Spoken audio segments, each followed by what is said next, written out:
So, we're going to unpack this Lucy Letby appeal today. And Okay. you sent over like a ton of articles. Yeah. So I can tell you want to like really get into this whole thing. Yeah. And the appeal is where it gets like extra complicated. Oh, yeah, for sure. I mean, it's one thing to hear about like the convictions, 7 babies murdered, 6 more she tried to kill. Right. But then all this legal back and forth, it just adds like a whole other dimension. It does. It really does. And this recent appeal, this attempt to appeal one of those convictions, Right. the one for the baby known as Child K, Mm-hmm. it really gets into how high profile this whole case has become. Okay, so just so everyone listening is up to speed, Leppy's already serving like 14 whole life orders, which Okay. means no chance of parole ever. Exactly. But there was this one case where the first jury couldn't agree. Right. So they had a retrial and she was found guilty again. Bam, another whole life order. Wow. And now her lawyers are saying this retrial shouldn't have even happened. Yeah, that's right. Their argument is that the media coverage from the first trial was so negative Uh-huh. that it made a fair second trial impossible. Okay. They call it overwhelming and irremediable prejudice. Okay, so basically they're saying the public had like already decided she was guilty just from the headlines. Exactly. Then I gotta say, some of these headlines are pretty dramatic. Oh, yeah. Angel of Death, Monster Nurse. There's even comments online calling her like pure evil. This is heavy stuff. Yeah. I mean, if I was a potential juror, I don't know how I could block all that out. Yeah, I think it's natural to wonder that how can anyone be impartial after that kind of media attention? Right. But this is where it gets interesting because UK courts have these safeguards in place to prevent exactly that. Okay. It's like they have all these filters to get to the truth. Filters, I like that. Yeah, so the first filter is the jury selection process. Okay. They're not just picking anyone off the street. Mhm. The lawyers on both sides get to ask the potential jurors questions, looking for any sign of bias. And if someone has already made up their mind based on, what they saw on TV or read online, Yeah. they're out. Okay, that makes sense. But even with a neutral jury, how can we know that all that other stuff isn't like seeping in? Well, that's where the judge comes in. Right. They are super strict about telling the jury to only consider what's presented in court. Yeah. The evidence, the testimony, the whole 9 yards. And they emphasize that anything they saw or heard outside the courtroom is irrelevant. So it's like saying, we know you've probably heard stuff, but forget all that focus on what you see and hear, right now. Exactly. And there's actually one more filter, Okay. though it's not used in every case. Okay. The judges can actually move the trial to a whole other location Oh. if they think the local community is too biased. So new place, new jury pool, like a clean slate. Okay. That makes sense. So basically these appeal judges are saying, hey, all those safeguards were in place, so even with all the craziness in the media, Letby could still have gotten a fair trial. Yeah, that's their argument. And it's not just about Leppy's case either. These safeguards are fundamental to the whole UK justice system. Okay.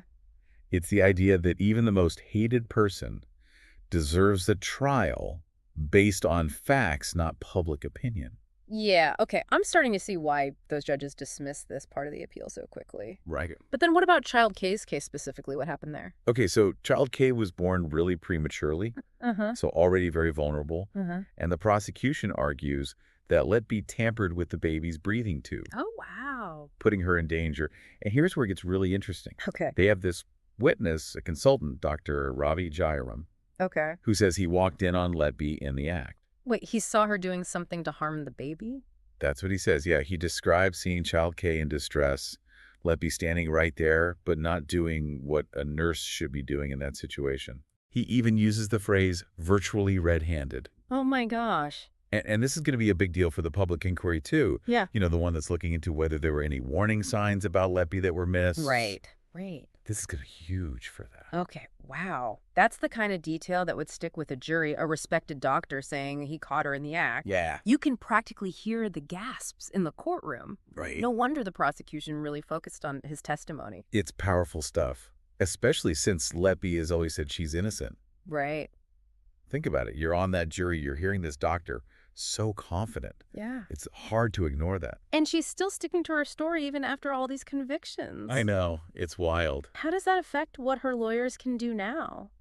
It really limits her options. If she was admitting guilt, maybe they could try to get a shorter sentence or point to some reasons why she did it, but because she's saying she's innocent.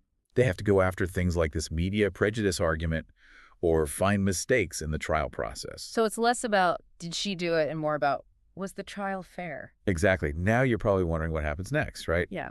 This appeal is thrown out, but her lawyer mentioned going to the Criminal Cases Review Commission, the CCRC. Okay. Think of them as like the ultimate double check on convictions. Okay. They only step in if there's a chance of a serious injustice, not just little slip-ups. So it's not over yet? Nope, not at all. Hmm. This CCRC review could take months, Yeah. even years, and if they find something really wrong, they can send the whole case back to the Court of Appeal, Wow. starting a whole new round of legal battles. This case just keeps going and going. It's so much more than just those headlines, isn't it? Oh, definitely. And all this is happening at the same time as this huge public inquiry. I know, it's crazy. It's like two trains running on parallel tracks, both trying to figure out how this happened. That's a great way to put it. And both are important, right? We need to know if Letby got a fair trial and how the system might have failed to protect those babies. Absolutely. It's about accountability on different levels, individual and the whole system. Okay, so we've got the media's role, the appeal, and all that. Now let's really dig into child case. Okay. Because that's what this whole appeal is really about. It all comes back to that. Yeah. All right, let's do it. So we're back, and yeah, child case, that's the heart of this whole appeal. Yeah, and I'm still thinking about how Letby's lawyers are saying all that media coverage basically made it impossible for her to get a fair trial. Right. I mean, did they give any specific examples of how all that media attention might have, like, messed with the jury? They did, and it's really interesting. They want you to imagine yourself as a juror, Yeah. right? Okay. And all you've heard about this defendant is negative stuff, Mm. you know, Yeah. news stories, social media, people talking at the coffee shop. Could you really go into that courtroom with like a totally blank slate? It's tough, right? It is. It's like trying to unhear a catchy song. Right? Once it's in your head, it's hard to get rid of. Exactly. And so Letby's lawyers are pointing to things like just the sheer amount of coverage, the super dramatic language they're using those headlines. We talked about Angel of Death, Monster Hers. Right. They say even if jurors tried to ignore it subconsciously, it can still affect how they see her. And it makes sense that they'd try that angle, right? Yeah. I mean, some of those comments online were brutal. Like, people forgot there's a real person at the center of this. It's a good point. They're saying this constant negativity created an environment where it was impossible for her to get a fair trial, Okay. no matter what evidence was presented. So what did the prosecution say? Did they just ignore that argument? No, they didn't. They agreed that there was a ton of media interest, Mm-hmm. but they said just because a case gets a lot of attention doesn't automatically mean the trial is unfair. Okay. They basically put all their faith in those safeguards we talked about. Right, the jury selections, the judge's instructions, and moving the trial. Exactly, those filters. But is that really enough? I mean, can we expect people to completely shut out everything they've heard outside the courtroom? That's the big question, isn't it? It gets to the heart of how we balance freedom of the press with the right to a fair trial. Yeah. It's tricky, not just in the UK either. Right, because if we say any negative media coverage makes a trial unfair, does that mean certain types of people can't really be tried?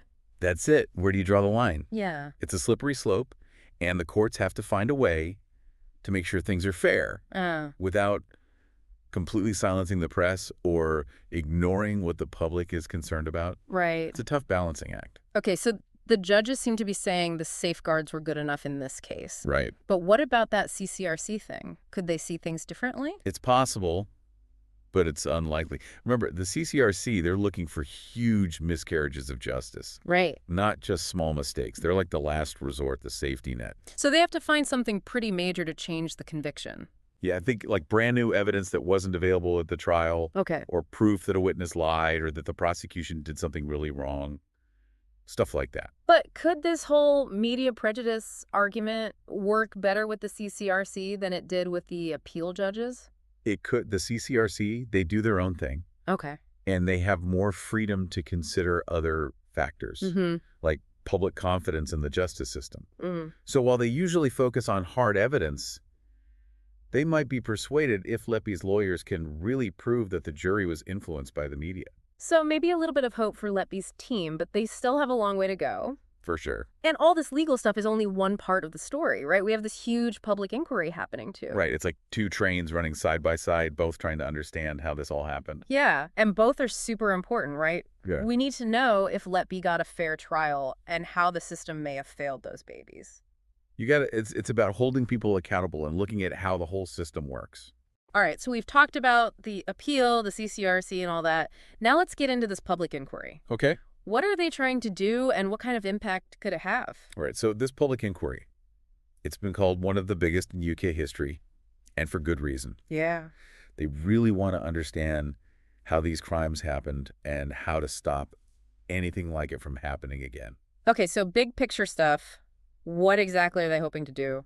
It's like a huge investigation, Yeah. but instead of just focusing on whether one person's guilty or not, Yeah. they're looking at the whole system, like hospital rules, how staff talk to each other, the culture in the neonatal unit, all of it. So no stone unturned. Exactly. They're gathering tons of evidence, medical records, witness statements, hospital documents, emails, text messages between staff, everything you can think of. Wow. They're interviewing everyone who might have useful info, doctors, nurses, administrators, even some of the parents of the babies. Oh, wow. That must be so hard for those parents having to go through all that again. I know, it's incredibly brave of them to participate. Yeah. It shows how much they want answers and how much they want to make sure no other family has to go through this. What kind of questions are they trying to answer with all this evidence? Like, what are they hoping to find out? One big question is, were there any early warning signs about Letby's behavior that people missed or ignored? Okay.